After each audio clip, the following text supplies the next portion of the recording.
Te souviens-tu d'une célébrité qui était là un jour et qui, le lendemain, avait disparu?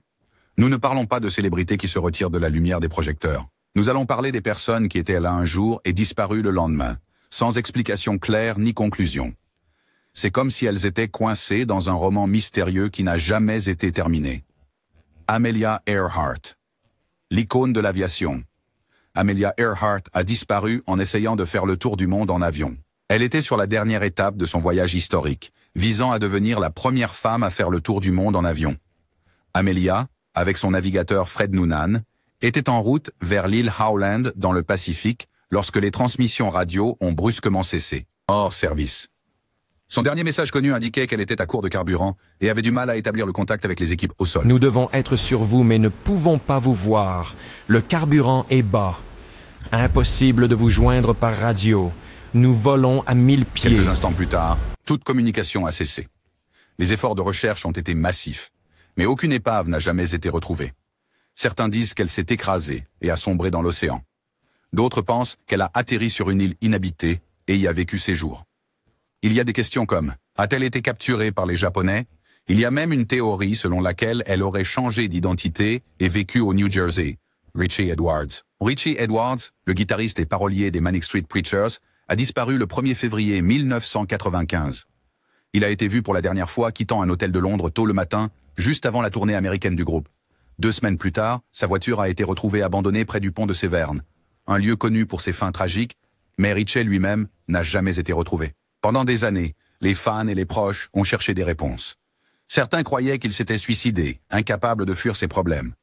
D'autres gardaient espoir, convaincus qu'il avait commencé une nouvelle vie quelque part loin. Il y a même eu des signalements de sa présence en Inde et aux îles Canaries. Mais rien n'a jamais été confirmé. En 2008, Richie a été officiellement déclaré présumé mort. Pourtant, pour ceux qui connaissaient sa musique, ses mots et sa douleur, le mystère demeure. A-t-il choisi de disparaître?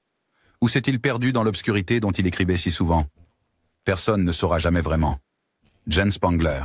La disparition de Jean Spangler en 1949 reste l'un des mystères les plus troublants d'Hollywood. Une jeune actrice et danseuse, elle travaillait dur pour se faire un nom tout en élevant sa fille, Christine. Le 7 octobre, elle a dit à sa famille qu'elle rencontrait son ex-mari à propos de la pension alimentaire, puis qu'elle se rendait à un tournage de film tard dans la nuit. Mais Jean n'est jamais rentré, à la maison. 2 jours plus tard, son sac à main fut découvert à Griffith Park avec une note glaçante à l'intérieur. Ne peut plus attendre. Va voir Dr. Scott. Ce sera mieux comme ça pendant que mère est absente. Le message a soulevé plus de questions que de réponses. Qui était le Dr. Scott? Et le Dr. Scott était-il un médecin agréé dans la ville de Los Angeles que le LAPD pourrait potentiellement localiser? Et pourquoi était-elle si secrète? Rendant la situation encore plus étrange, aucun tournage de film n'avait été prévu cette nuit-là, laissant les enquêteurs perplexes. Certains pensent que John cherchait à subir un avortement illégal. D'autres ont évoqué le mystérieux Kirk mentionné dans sa note, ce qui a conduit à des spéculations sur l'acteur Kirk Douglas, bien qu'il ait nié toute implication.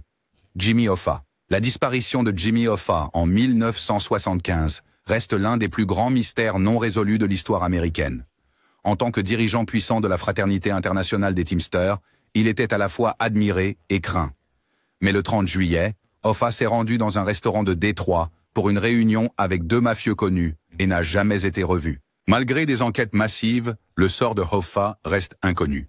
Le FBI pense qu'il a été enlevé et assassiné, mais son corps n'a jamais été retrouvé. Au fil des années, les théories ont couru à l'état sauvage. A-t-il été enterré sous le stade des Giants, coulé dans les fondations d'un bâtiment? Ou a-t-il été incinéré, ne laissant aucune trace? Des décennies plus tard, sa disparition reste non résolue. Pour le monde, sa disparition demeure une énigme qui pourrait ne jamais être résolue. Madeleine McCann. Le 3 mai 2007, ce qui devait être des vacances paisibles en famille à Praia da Luz, au Portugal, s'est transformé en cauchemar. Âgée de seulement 3 ans, Madeleine a disparu de son lit pendant que ses parents dînaient à proximité, vérifiant leurs enfants tout au long de la soirée. Mais à 22 heures, quand sa mère, Kate McCann, est retournée à l'appartement, Madeleine avait disparu. Et alors que je me précipitais dans la chambre des enfants, c'est à ce moment-là, et je suppose que c'était le hasard, il y a eu une rafale de vent qui a soudainement fait que les rideaux fermés ont juste push. L'enquête qui a suivi est devenue l'une des plus grandes de l'histoire. Au début, les soupçons se sont portés sur les McCann eux-mêmes, une accusation qu'ils ont combattue sans relâche pour réfuter.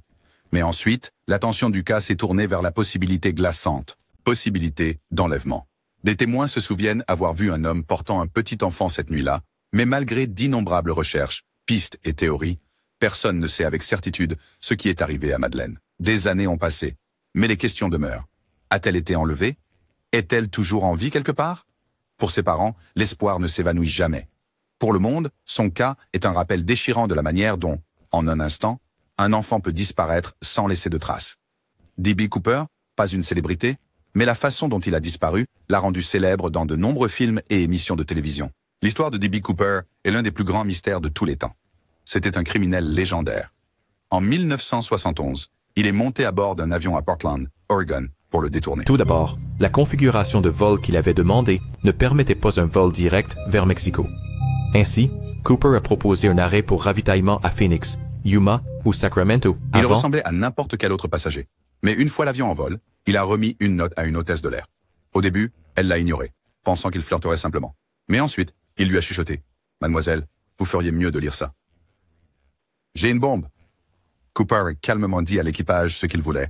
200 000 $ en espèces, 4 parachutes et un camion-citerne, prêt lorsqu'ils atterriraient à Seattle. La compagnie aérienne a suivi ses exigences, lui donnant l'argent et les parachutes tout en laissant partir les passagers. Puis il a ordonné au pilote de redécoller, en direction de Mexico. Mais en plein vol au-dessus de l'État de Washington au milieu de la nuit, Cooper a fait quelque chose que personne n'attendait. Il a sauté de l'avion avec un parachute et tout l'argent. Ce fut la dernière fois que quiconque l'a vu. Le FBI a cherché pendant des années, mais n'a jamais trouvé Cooper ou son corps. Une partie de l'argent de la rançon est apparue des années plus tard, près de la rivière Columbia. Mais cela n'a fait qu'ajouter au mystère. A-t-il survécu? A-t-il disparu pour toujours? Personne ne sait avec certitude. Et à ce jour, son identité et son destin restent l'une des plus grandes énigmes non résolues de l'histoire. Dorothy Arnold. La disparition de Dorothy Arnold était triste à bien des égards. Le 12 décembre 1910, la mondaine de 25 ans quitta la maison de sa riche famille à Manhattan pour une sortie shopping de routine. C'était une jeune femme instruite avec des rêves de devenir écrivain. Ce matin-là, elle a dit à sa mère qu'elle achetait une robe pour une fête, mais elle n'est jamais revenue. Sa journée semblait tout à fait normale. Des témoins l'ont vue visiter une librairie, où elle a acheté un livre d'essai, puis s'arrêter dans une confiserie. Puis chez Brentanos, une librairie sur la 27e rue, où elle a acheté un exemplaire de Engaged Girl Sketches, une collection légèrement humoristique de courtes histoires romantiques. Mais après cela, elle a simplement disparu dans les rues bondées de New York. Au début, sa famille a gardé le silence, craignant le scandale. Au lieu d'appeler la police, ils ont engagé des détectives privés qui ont même fouillé en Europe, croyant qu'elle avait pu s'enfuir. Mais aucune piste sérieuse n'a jamais émergé. Des mois plus tard, lorsque les enquêtes privées ont échoué, la famille a finalement fait appel à la police. Malgré des recherches approfondies et une couverture médiatique, aucun indice réel n'a jamais été trouvé. A-t-elle été enlevée? A-t-elle commencé une nouvelle vie? Ou est-il arrivé quelque chose de plus sinistre? Plus d'un siècle plus tard, le destin de Dorothy Arnold demeure inconnu, faisant d'elle l'un des cas de disparition les plus obsédants de l'histoire. Les enfants Soder. Cette histoire est l'un des mystères non résolus les plus troublants. C'était la veille de Noël, 1945, à Fayetteville, en Virginie-Occidentale. La famille Soder, un foyer large et aimant avec 10 enfants, se préparait pour la nuit. Les enfants étaient excités par les fêtes, et tout semblait parfaitement normal. Mais peu après minuit, un incendie s'est déclaré, engloutissant leur maison dans les flammes. George et Jenny Soder, les parents, ont réussi à s'échapper avec 4 de leurs enfants. Les 5 autres, Maurice, Martha, Louis, Jenny et Betty, dormaient à l'étage. George a tenté désespérément de rentrer dans la maison en feu pour les sauver. Mais tout a mal tourné. Son échelle, qu'il gardait toujours appuyée contre la maison, avait mystérieusement disparu. Il a essayé d'utiliser son camion pour briser une fenêtre et entrer, mais le camion ne démarrait pas, même s'il fonctionnait bien plus tôt. Chaque effort pour sauver les enfants a été bloqué, presque comme si cela avait été orchestré. Dans la chambre de George et le secouant pour le réveiller. Le cri s'est répandu dans toute la maison. « Au feu! Au feu !» En sortant en trébuchant dans l'air glacial de la nuit, George et Jenny ont regardé autour d'eux et ont vu beaucoup trop peu de leurs enfants. Lorsque le feu s'est enfin éteint, il y a eu un autre retournement de situation troublant. Aucune trace des enfants n'a été retrouvée dans les cendres. Pas d'os, pas de traces, rien. Des experts ont ensuite déclaré que même dans les incendies les plus intenses, les os ne se désintègrent pas complètement. Alors, où étaient les enfants? Les Soder étaient convaincus que l'incendie n'était pas accidentel. Ils croyaient que leurs enfants avaient été enlevés, et que l'incendie avait été déclenché comme une distraction. Action. Au fil des ans, ils ont reçu des lettres étranges et des signalements.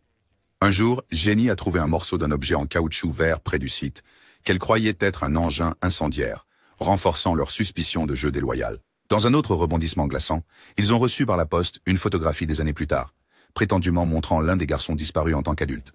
Les Soders n'ont jamais cessé de chercher leurs enfants. Ils ont même installé un panneau d'affichage sur une autoroute près de chez eux, implorant des réponses. Elle est restée en place pendant des décennies, devenant un symbole de leur quête inlassable pour la vérité. Mais malgré tous leurs efforts, le mystère de ce qui est arrivé aux enfants Soder reste non résolu. Glenn Miller. Glenn Miller et ses mélodies étaient omniprésents dans les années 1930 et 40, le rendant aussi célèbre que des légendes comme Duke Ellington et Benny Goodman. Mais malgré son succès, son histoire a pris un tournant soudain et mystérieux. Au milieu de la Deuxième Guerre mondiale, au sommet de sa carrière, il a simplement disparu, laissant derrière lui l'un des plus grands mystères non résolus de l'histoire de la musique. Le 15 décembre 1944, il est monté à bord d'un petit avion monomoteur à destination de Paris. Le major Glenn Miller, directeur de l'orchestre de l'armée de l'air des États-Unis, est porté disparu lors d'un vol d'Angleterre vers Paris. Cela a été annoncé aujourd'hui. Il devait se produire pour les troupes américaines stationnées là-bas, une mission qu'il avait déjà accomplie. Mais cette fois, quelque chose s'est mal passé. L'avion a décollé d'Angleterre, a traversé la Manche, et puis, plus rien. Beaucoup croient que l'avion a pu s'écraser à cause du mauvais temps, ce qui était un danger commun au-dessus de la Manche. D'autres ont spéculé sur des accidents de tir amis, ou même des missions secrètes de guerre.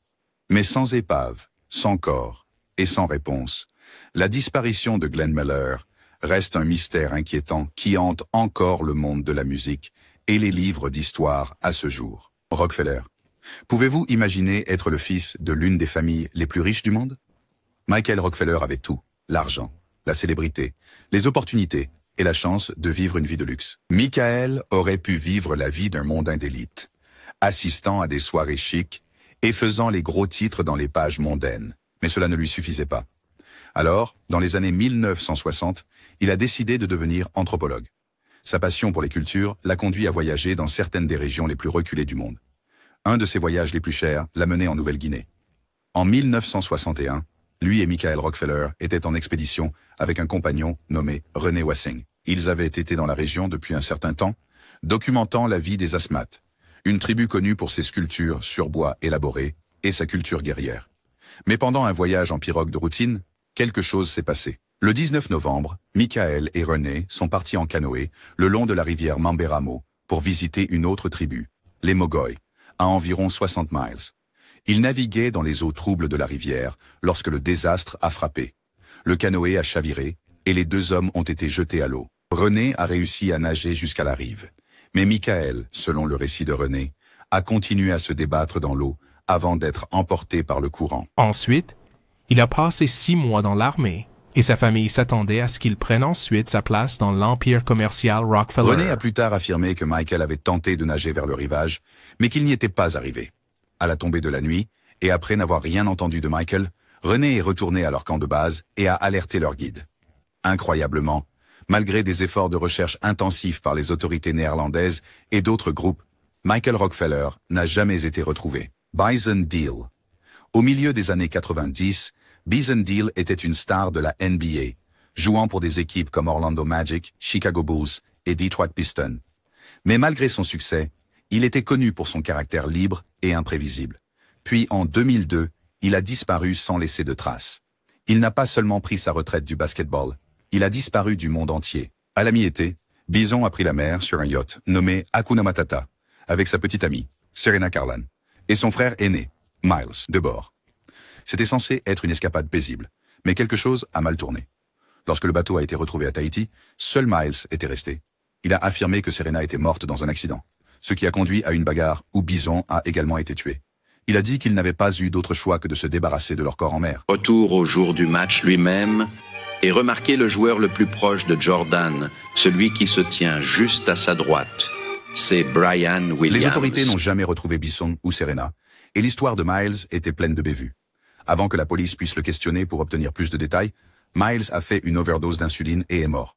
Avec lui est partie la vérité sur ce qui est réellement arrivé à Bison Deal, laissant derrière l'un des mystères les plus glaçants de l'histoire du sport. Lars Mittank. La disparition de Lars Mittank en 2014 est l'une des affaires non résolues les plus étranges. Résolue dans un passé récent. L'homme allemand de 28 ans était en vacances en Bulgarie avec des amis quand les choses ont pris une tournure bizarre. Groupe d'hommes qu'il pensait être soit russes, soit locaux, donc bulgares, l'avait attaqué et il était convaincu. Après une dispute avec ses amis et une visite dans une clinique locale pour une infection de l'oreille, son comportement a changé.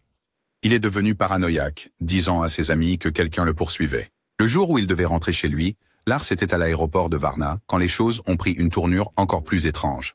Les images de surveillance le montrent nerveux, regardant par-dessus son épaule et arpentant les lieux. Puis, sans crier gare, il a couru hors de l'aéroport, s'est enfoncé dans les bois voisins et n'a plus jamais été vu. Des recherches approfondies ont été effectuées, mais aucune trace de lui n'a jamais été trouvée. Certains pensent qu'il a eu une mauvaise réaction à son médicament, ou a subi une crise soudaine de santé mentale. D'autres pensent que quelque chose de plus sinistre est arrivé, comme un enlèvement.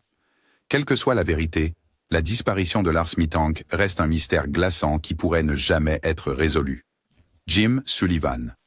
Sullivan était un musicien talentueux qui avait sorti un album bien accueilli, UFO, mais sa disparition soudaine en mars 1975 a laissé les gens stupéfaits. Sullivan voyageait à travers le pays, visant à percer dans le milieu musical de Los Angeles. Il a dit à sa famille qu'il allait rencontrer un contact en ville, mais après que sa voiture a été retrouvée abandonnée dans le désert du Nouveau-Mexique, les choses sont devenues étranges.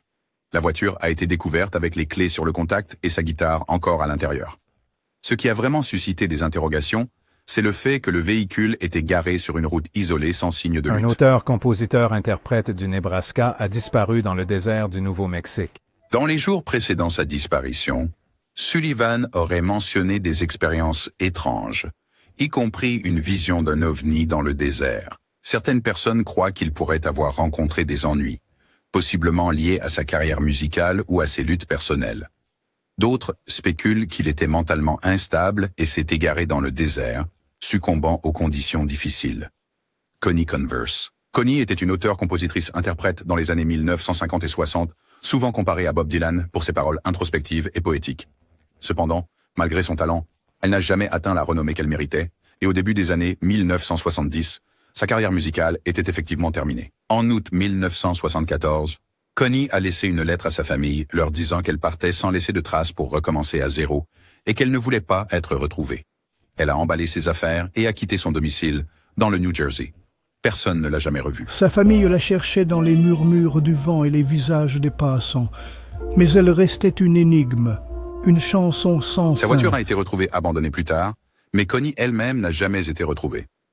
Il n'y avait aucun signe de jeu déloyal ou de lutte, ce qui a conduit certains à croire qu'elle avait simplement disparu pour échapper à sa vie et recommencer à zéro. Peut-être même en rompant intentionnellement les liens avec le monde. D'autres suggèrent qu'elle aurait pu souffrir de dépression ou d'autres problèmes de santé mentale qui ont contribué à sa décision de disparaître. À ce jour, il n'y a pas d'explication concrète à la disparition de Connie Converse et sa musique reste étrangement sous-estimée.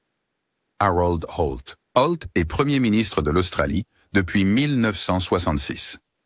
Sa disparition soudaine lors d'une baignade dans l'océan près de Cheviot Beach, Victoria, a fait l'objet de nombreuses théories et spéculations. Le 17 décembre 1967, Holt est allé nager dans les vagues malgré les avertissements concernant les conditions difficiles. Ses compagnons, y compris son secrétaire particulier, l'attendaient sur la plage, mais Holt n'est jamais revenu. Ses vêtements et effets personnels ont été retrouvés sur la plage et une recherche a été lancée immédiatement impliquant l'armée et la garde côtière. Malgré un effort considérable, aucun signe du corps de Holt n'a jamais été découvert. Un membre du groupe a commencé à nager vers 12h15. Selon ses amis, Holt a été vu se dirigeant vers des eaux de plus en plus profondes, et puis tout à coup... Plusieurs théories ont émergé pour expliquer ce qui s'est passé. La plus plausible est que Holt, un nageur fort, a été pris dans un courant d'arrachement et s'est noyé, son corps emporté au large. Cependant, d'autres théories ont été avancées au fil des ans. Certains croient que Holt a été victime d'un assassinat politique, tandis que d'autres spéculent qu'il aurait pu simuler sa mort pour échapper à la vie publique.